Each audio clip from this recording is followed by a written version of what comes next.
Hi guys, నా పేరు కింజన్. ఈరోజు మన టాపిక్ వచ్చేసి media offline problems. Okay, Adobe ప్రీమియర్లో మీడియా ఆఫ్లైన్ ప్రాబ్లం అనేది చాలామందికి వస్తూ ఉంటుంది కదా. సో అది ఎలా క్లియర్ చేయాలి అనేది మనం ఈరోజు ఈ క్లాస్లో తెలుసుకుందాం. ముందుగా ప్రీమియర్ ఓపెన్ చేసుకుందాం. సో ప్రీమియర్లో మనకి ఇలా ఒక ఎర్రర్ అనేది వస్తుంది, ఒక problem, media offline problem. Okay, so దీన్ని ఇప్పుడు ఎలా మనం క్లియర్ చేయాలి? ఓకే, ఫస్ట్ మనకి ఏ క్లిప్ అయితే మిస్ అయ్యిందో ఆ క్లిప్ మీద రైట్ క్లిక్ ఇచ్చి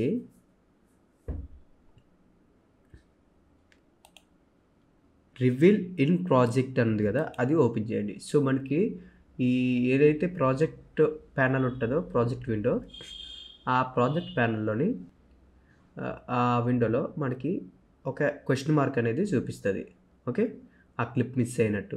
సో అప్పుడు దాన్ని మనం ఏం చేయాలంటే రైట్ క్లిక్ ఇచ్చి లింక్ మీడియా అని ఉంది కదా, లింక్ మీడియాని మనం ఓపెన్ చేయాలి. ఓపెన్ చేసి ఇప్పుడు ఆ ఫుటేజ్ ఒక్కవేళ అంటే ఇప్పుడు ఫైల్ ఇక్కడ లేదు, బట్ ఇంకో ప్లేస్లో ఉంది.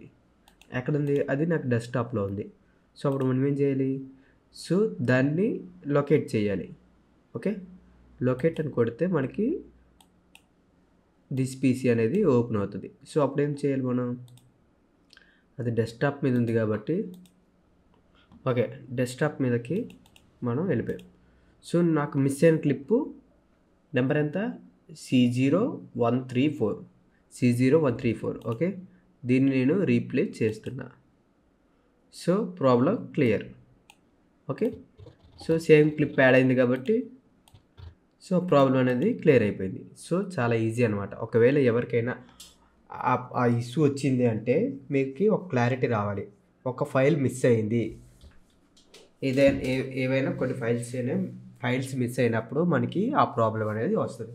సో ఆ వచ్చినప్పుడు మీ దగ్గర ఆల్రెడీ ఆ ఫైల్స్ వేరే ప్లేస్లో ఉంటే అవి ఎక్కడ ఉన్నాయో లొకేషన్ చూసి దానికి రైట్ క్లిక్ ఇచ్చి మనం దాన్ని లింక్ చేయాలి. ఆ వీడియోస్ మనము లొకేట్ చేసి లింక్ చేస్తే ప్రాబ్లం క్లియర్ అయిపోయింది. లేదు అనుకుంటే అది ఓవరాల్గా నీకు ఆ క్లిప్పే అవసరం లేదనుకుంటే డిలీట్ చేసేయవచ్చు. Okay, thank you guys.